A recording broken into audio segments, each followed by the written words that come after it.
Yes, the exercise 13.7. In the previous, we have already completed first 5 questions. Now today we will do question number 6, 7, 8 and 9. The question number 6. In this question, what it says, the volume of a right circular cone is 9856 centimeter cube. 9856 centimeter cube. The volume of the cone is 9856 centimeter cube. If the diameter of the base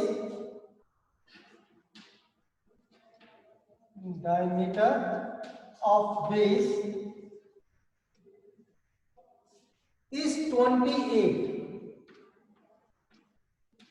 centimeter, then find, it is having 3 parts, height of the cone. In the first part, height of the cone, second part, slant height of the cone, and the third part, the curved surface area of the cone. So we have to find 3 parts. 2 things is given. First, the volume of the cone and diameter of the base. हमने suppose कर लिया, let the height of the cone be h and the radius be r. So according to question, we have 2r equal to 28, then r equal to 14 centimeter. Or we know that the volume of a cone is 1 by 3 pi r square h. Now the volume is 9856, that is 1 by 3, value of pi 22 by 7, r square that is 14 into 14, or h to be found. So 7 to the 14. So h is 9856 into 3 upon 22 into 2 into 14.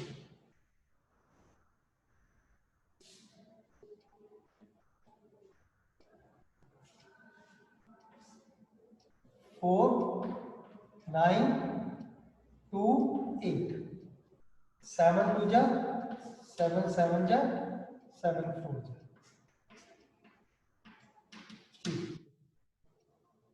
22 जा 11 3 जा हो गया, 11 2 जा हो गया, 11 3 जा 11 2, that is 16, 16 3 जा 48 centimeter. So height of this cone is 48 centimeter. This is the height of the cone. First part we have completed. Now the second part, slant height of the cone. जो cone है उसकी slant height हमको find out है. So we have the relation between L, H and R. So L is equal to root H square plus R square, or H is 48 whole square plus 14 square. This is equal to 48 square is 2304, or this is 196, that is equal to 2500, or 2500 plus square root 50. So the slant height is 50 centimeter. We have completed the second part. Now the third part is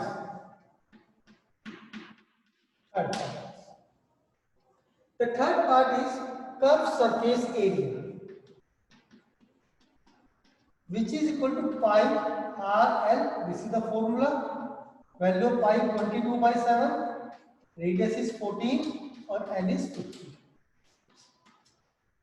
That is 2200 centimeter square. So this is the curved surface area of the cone. तो cone का surface area हमने calculate. Then next is question number 7. In this question, we have given a right angle triangle. In this question it says that a right angle triangle with sides 5 centimeter, 12 centimeter and 13 centimeter, 12 centimeter and 13 centimeter. ठीक, तो in a right angle triangle with sides 5 centimeter, 12 centimeter and 13 centimeter. ठीक, we have given a right angle triangle. अगर right angle triangle की बात करते हैं, it is the largest side, it means ये तो होगा hypotenuse. हमने सपोज कर लिया, चलो बाद में करेंगे, पहले पूरा क्वेश्चन कंप्लीट कर लेते हैं. Is revolved about the side 12 centimeter, यानी इस right angle triangle को 12 सेंटीमीटर साइड के अबाउट रिवॉल्व किया गया, ऐसे घुमाया गया इसको. ठीक है ना. अगर हम बात करते हैं कि अगर हमारे पास कोई ट्राइंगल हो, let us take a triangle. एक ट्राइंगल अभी आपको दिखाता हूं.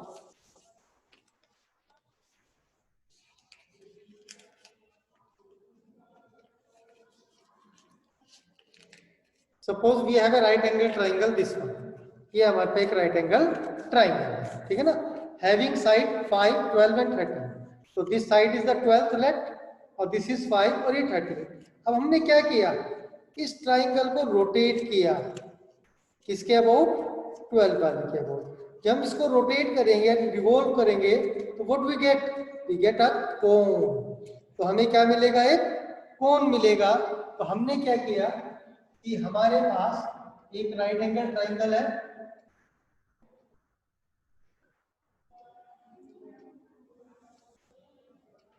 having side 12, 5 and 13 is revolved around the side 12. जब हमने इसके अबाउट इसको रिवॉल्व किया तो हमको क्या मिला, एक कोन बन गया हमारे पास. What we get a cone. Correct. अब ये कह रहा है find the volume of solid so obtained. जो सॉलिड बना है हमें उसका वॉल्यूम कैलकुलेट करना है. यानी सॉलिड मींस कि जो हमारे पास कोन बना है उस कोन का हमें वॉल्यूम निकालना है. अगर आप इस फिगर को ध्यान से देखो, हमारे पास सब कुछ है. This B is the radius of the base, this is the height और it is the slant height.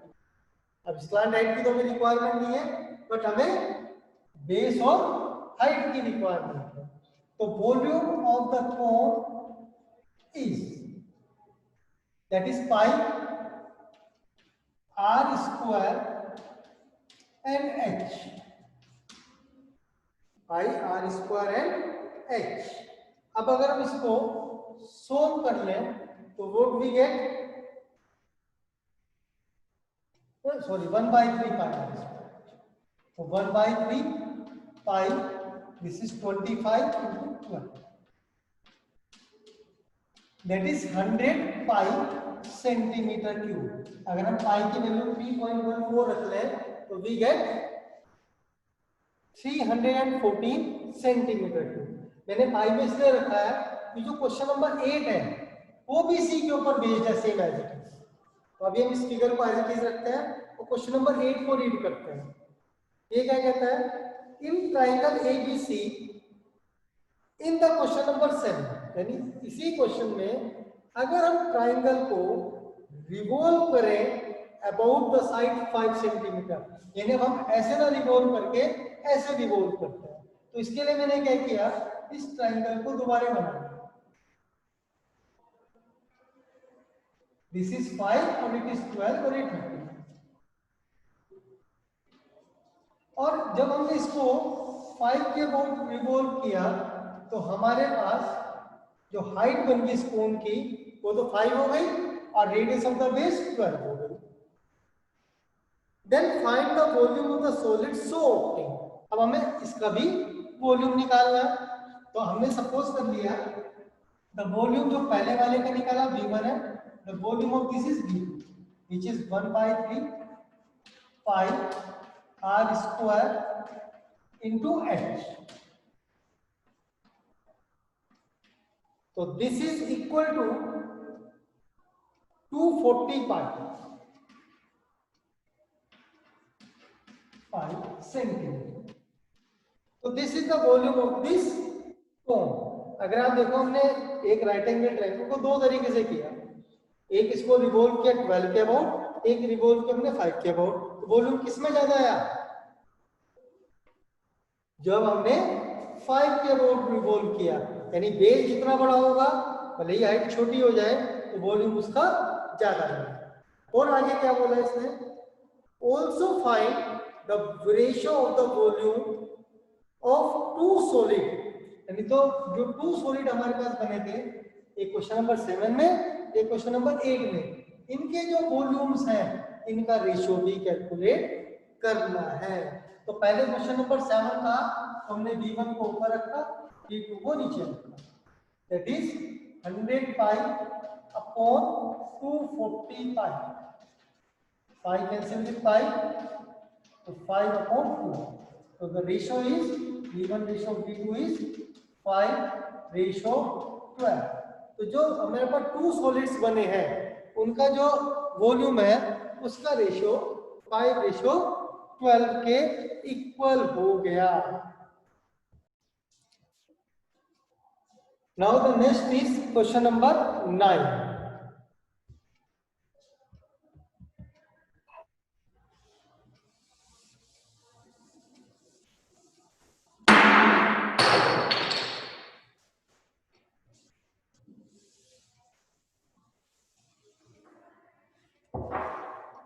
Question number 9. A heap of wheat is in the form of a cone whose diameter is 10.5 meter and the height is 3 meter. And that means wheat हमारी इस format में रखी है and the diameter is 10.5 and the height is 3 meter.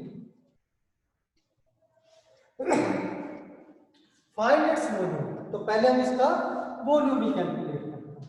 तो volume is 1/3 pi which is 22/7 r square 10.5 upon 2 into 10.5 upon 2 into h, that is 3। अगर हम इस पूरे पार्ट को सॉल्व कर ले तो we get 86.625 मीटर क्यूब। ये सारी क्वांटिटी मीटर में है इसलिए मीटर क्यूब। yes. अब सेकंड पार्ट जो हमको निकालना है वो निकालना है इसका कर्व सरफेस एरिया। अब वो भी क्यों? Now the next part of this question is the heap is to be covered by a canvas to protect it from the rain. यानी इसको प्रोटेक्ट करने के लिए हमने एक कैनवस से इसको कवर करना, यानी ये हमने इस तरीके से इसको कवर किया। अब ये कह रहा है find the area of the canvas used, यानी जितना कैनवस हमने इसको यूज किया वो हमने कैलकुलेट किया। तो हमने जो कैनवस लगाया वो कैनवस के ऊपर की साइड में लगाया, इट मींस कौन से पोर्शन में? ऐसे पोर्शन जो इसका कर्व सरफेस एरिया हो। तो for finding the curve surface area पहले हमको क्या निकालना है? Slant height, that is L। तो L is equal to root h square plus r square. r मतलब 10.5/2, 5.25 होल स्क्वायर, और that is equal to 81 plus 27.5625 और this is equal to, sorry that is a 3 not a 9, 3 है ना 9, और this is equal to 36.5625 और that is equal to 6.047 और round of कर दे तो 6.05 और that is the slant height.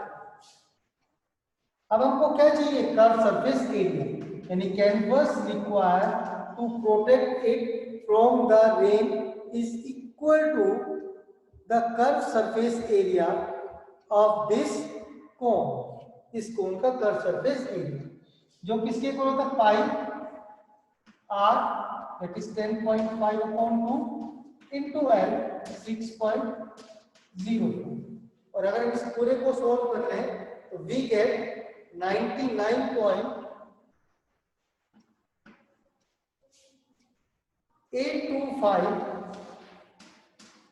Metre square. तो इन दिस एक्सरसाइज इतने ही क्वेश्चन है और ये हमने एक्सरसाइज को कंप्लीट कर लिया। तो नेक्स्ट पार्ट में हम नेक्स्ट टॉपिक के ऊपर चलेंगे।